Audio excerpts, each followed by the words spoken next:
Good morning all. आप लोग कैसे हो? मैं ठीक हूँ। आज मैं थोड़ा बात करना चाहता हूँ, ये जो ले ऑफ ये सब के बारे में इतनी बातें चल रही है। टीसीएस का नया आया है कि 12,000 लोगों को निकालने वाली है। आपके नेस्कॉम, जो national association software service software companies की है, जो कि अम्ब्रेला ग्रुप है सब सॉफ्टवेयर कंपनीज़ की, उन्होंने तो क्लियर कट कल बोल दिया कि टीसीएस पहला और आखिरी नहीं है, इसके बाद भी नियर टर्म पे और होने वाली है। राइट। तो ये तो ये तो साफ है कि ले ऑफ काफ़ी होने वाली है अभी अगले 4 5 6 महीना 1 साल 2 साल पे। राइट। और मोस्ट लाइकली वो ले ऑफ आपकी सीनियर या मिड लेवल एम्प्लॉयज़ को हिट करेगी रेदर देन आपकी फ्रेशर्स लोगों को।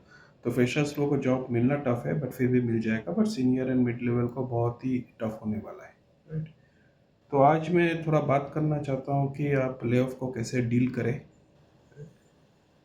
ले ऑफ होना कोई बुरी बात नहीं है, बट इंडियन कॉन्टेक्स्ट में ये थोड़ा टफ है। अगर आप वेस्टर्न वर्ल्ड पे जाते हो जैसे कि यूएस यूके वो सब में, और यूरोप पे, वहाँ पे ले ऑफ मतलब बंदा अपने पूरे करियर में अगर कम से कम 3 4 बार ले ऑफ तो हो ही जाता है। और अगर लक खराब है तो वो 10 12 बार भी हो जाती है। बट इंडिया पे ये इतना वाइड स्प्रेड नहीं है। इंडिया पे आज के दिन भी हम समझते हैं कि आप अगर एक कंपनी में घुसे हो तो आप वहीं से निकलोगे। राइट। जैसे कि मेरे पिताजी जिस कंपनी में काम करते थे, वो गवर्नमेंट कंपनी ऑफ कोर्स, तो उन्होंने कुछ 30 32 साल या 35 साल काम किया होगा। राइट। इसके बाद वो रिटायर होके निकले। अब वो सही या गलत है उसके बारे में बात नहीं करना चाहता हूँ, बट मैं बोल रहा हूँ कि सोसाइटी की या आपकी फैमिली की ख्यालात ऐसे ही है। right? जो कि चेंज हो रही है, और जो न्यू जनरेशन उसमें ऐसे ख्यालात नहीं है, वो भी मानना पड़ेगा। बट द पॉइंट है कि टीसीएस जैसी कंपनी जिसको हम गवर्नमेंट जॉब के साथ कंपेयर करते थे, राइट, वो लोगों को निकाल रही है। आप सोचिए कहाँ पे पहुँचेगी। तो जो इस तो समझिए कि जो एग्रेसिव कंपनीज होगी वो लोग क्या करेंगे। अब अभी और एक बातें उठ रही है कि सीईओ या सीनियर मैनेजमेंट को इतने करोड़ों के रुपीस मिले, वो लोग अगर थोड़ा सा हिट ले ले तो ये 12,000 जॉब बचा सकते हैं। बट पॉइंट वो नहीं है। पॉइंट है कि सीईओ क्यों हिट लेगा? सीईओ तो अपना काम कर रहा है, राइट। उसको उसी काम के पैसे मिल रहे हैं। अगर वो वैल्यूबल बंदा है, अगर वो काम का बंदा है, तो और उसको पैसे चाहिए तो टीसीएस छोड़ के दूसरे जगह पे भी कमा लेगा। राइट। क्योंकि वो सीईओ उस कंपनी का probably सबसे इम्पोर्टेंट बंदा है। राइट। तो आपको ऐसा समझना पड़ेगा कि ले ऑफ हुआ है या जिसका भी हुआ है, उसके क्या करना है, उसको how to deal with it. Right. So पहली चीज़ तो आपको समझना है कि lay off is not a lay off. Is जैसे नहीं कि मेरे से नौकरी से निकल गई, ये कोई ले ऑफ है। राइट। जब आप नौकरी करते हो किसी जगह पे, पकड़ लो आपका 15 20 साल 10 साल का एक्सपीरियंस है, तो आपका एक आइडेंटिटी बन जाता है उस जॉब के साथ। करेक्ट। कि आप एक्स पर्सन हो, राहुल हो, तो Rahul Shrivastava let's say software engineer, software developer, X company. Correct. तो आपके साथ तो आपके नेम के साथ तो एक सॉफ्टवेयर डेवलपमेंट वाला वो वाला स्टोरी जुड़ जाता है। करेक्ट। राइट। दूसरा, आप एक रूटीन में बैठ जाते हो।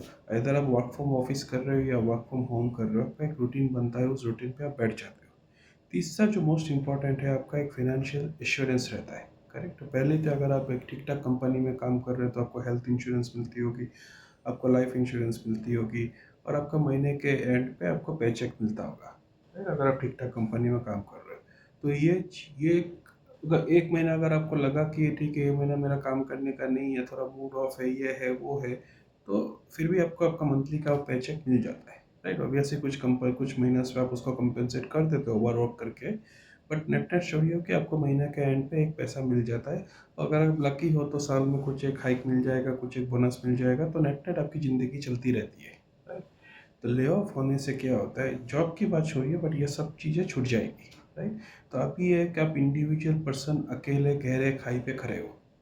राइट। यही होता है ना। राइट। तो आपके दिमाग में सबसे पहला आएगा कि ठीक है, मेरा थोड़ा बहुत जमा हुआ पैसा है, थोड़ा बहुत सिवियरेंस से मिल जाएगा, उससे मैं कुछ महीना तो चला ही लूँगा। नो, मैं काफ़ी सालों से इस चीज़ पे बात कर रहा हूँ लोगों से, बट आज तक मैंने नहीं देखा है कि किसी ने कुछ इमरजेंसी फंड जमाया है जो कि मीनिंगफुल है। मतलब मैंने इसे मीनिंगफुल मतलब 1 साल का, आज के डेट में तो 1 साल का तो मिनिमम होना ही चाहिए। मीनिंगफुल है। उनके पास रहेगा कुछ 2 4 लाख, या जो कि 2 3 महीना का प्रॉब्ली खर्चा पानी है, कुछ सिवियरेंस पे से पैसे आ जाएंगे, कुछ यहाँ वहाँ का उनका जमा पर नेट शायद वो 1 साल तक चल सकते हैं आराम से, राइट? तो उनके दिमाग पे कि 1 साल बाद में क्या करूँगा? फिर उनके बच्चों अभी मिडिल एज है, तो एटलीस्ट स्कूल गोइंग बच्चे होंगे या कॉलेज गोइंग बच्चे होंगे, तो उनके स्कूल फीस, कॉलेज फीस वो सब भी देना होगा। अगर घर के ईएमआई वीएमआई है तो वो भी देना होगा, गाड़ी की ईएमआई वीएमआई है वो सब भी देना होगा। तो मतलब इन शॉर्ट बंदा काफ़ी फिक्स में है या बंदी काफ़ी फिक्स में है। अभी उससे निकलना कैसे है? पहले तो आपको समझना पड़ेगा कि ले ऑफ कोई एंड ऑफ द वर्ल्ड नहीं है, राइट? ले ऑफ कोई एंड ऑफ द वर्ल्ड नहीं है, करेक्ट? आपके पास अगर 1 साल का खर्चा पानी है तो आप सोच सकते हो कि आगे क्या करना है, करेक्ट? और हर मतलब मैं जो बोलता हूँ आगे क्या करना है, इसका मतलब ये नहीं कि मैं आपको बोल रहा हूँ कि आगे जाके फिर से नौकरी ढूंढिए, वो भी कर सकते हो, आप स्किल कर सकते हो, नौकरी ढूंढ सकते हो। बट अगर आपको ठेले में चाय बेचना है वो भी उसके बारे में भी आप सोच सकते हो। Because end of the day आपकी जो ईगो है, मेल या फीमेल ईगो जिसको भी बोलते हैं, आपकी जो स्वाभिमान है, उससे कुछ ज़्यादा इम्पोर्टेंट है कि आप अपने परिवार को खिला पिला सको, राइट? तो उस ईगो को आप साइड में डालो, राइट? और जिस चीज़ में आप अच्छे हो करो, जो चीज़ आपको फैमिली को सहायता करती है उसको करो, राइट? सो पहली चीज़। दूसरी चीज़ है, आप वही लोगों से बात करो, वही लोगों से कंसल्टेशन करो जो लोग आपको सही मायने पे एडवाइस कर सकते हैं, करेक्ट? अभी आपका ले ऑफ हुआ, अभी आप अपने पकड़ लो किसी एक ऐसे रिलेटिव के पास गए जिसने ज़िंदगी में कभी ले ऑफ देखा ही नहीं है, जिसने ज़िंदगी में कभी स्ट्रगल देखा ही नहीं है, राइट? उससे अगर आप कंसल्टेशन लोगे वो तो 30,000 फुट के ऊपर बातें करेगा, तो उससे आप कंसल्टेशन मत लो, राइट? तीसरी चीज़, आप अपना आइडेंटिटी बनाओ, राइट? कल नहीं तो परसों आपका फिनेंशियल प्रेशर आपसे निकल जाएगा, आप फिनेंशियली स्टेबल हो जाओगे, कुछ ना कुछ जुगाड़ आप कर लोगे, करेक्ट? उसी जुगाड़ से आप फिनेंशियली आप निकल जाओगे। शायद आपका बेटा बेटी कॉलेज के बाद वो एक अच्छा नौकरी लग जाए, फिनेंशियल स्टेबिलिटी आ जाए आपके घर पे, लेकिन आप जिस चीज़ से ज़िंदगी भर कतराओगे वो है आपका आइडेंटिटी। तो आपको एक अलग से एक आइडेंटिटी बनाओ, मे बी सोशली थोड़ा कनेक्ट करो, किसी वॉलंटियरी काम करो, एक आइडेंटिटी बनाओ कि ये बंदा राहुल श्रीवास्तव जो मेरा सॉफ्टवेयर डेवलपर था, राहुल श्रीवास्तव बंदा अच्छा है। सॉफ्टवेयर डेवलपर नहीं, राहुल श्रीवास्तव एज ए बंदा बहुत अच्छा है, राइट? चौथी चीज़, अगर आपका ले ऑफ नहीं हुआ अभी तक या आप लगता है कि आपको फ्यूचर में होगा, राइट? ये तो एक बात समझ लीजिए, आज नहीं तो कल आपका ले ऑफ होगा, राइट? ऐसा बहुत ही कम या रेयर एक्सेप्शन होगा कि आप घुसे और 35 साल आपने काम किया और आपका ले ऑफ नहीं हुआ, ऐसा नहीं होगा। ले ऑफ आज नहीं तो कल होगा। आपको ये पकड़ के चलिए, आप जितना जल्दी इसके लिए प्रिपेयर करेंगे उतना आपके लिए बेहतर है। क्या प्रिपरेशन के लिए क्या चाहिए? प्रिपरेशन के पहले चाहिए कि आपको एक बार आपका फाइनेंशियल स्टेबिलिटी आ गया, बाकी चीज़ों पे आप काम कर सकते हो। फाइनेंशियल स्टेबिलिटी के लिए क्या करना है आपको? सबसे पहले एक लाइफ इंश्योरेंस लीजिए अपने, सबसे पहले एक फैमिली हेल्थ इंश्योरेंस लीजिए।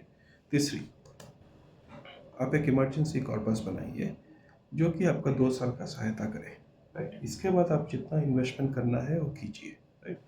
और मोस्ट इम्पॉर्टेंटली पांचवा पॉइंट, और ये मेरा आखिरी पॉइंट है, जब तक आपका ले ऑफ नहीं होता है तब तक उसके बारे में मत सोचिए। प्लान कीजिए, प्रिपेयर कीजिए, बट एक बार का प्लान एंड प्रिपरेशन, इसके बाद एग्जीक्यूशन। बट उसके बारे में बार बार सोचते मत कीजिए। उससे क्या होगा, आपका मेंटल डिसइंटीग्रेशन होगा और आप जिस काम में फोकस करना है उसको भी आप नहीं कर पाओगे, ठीक है? Thank you.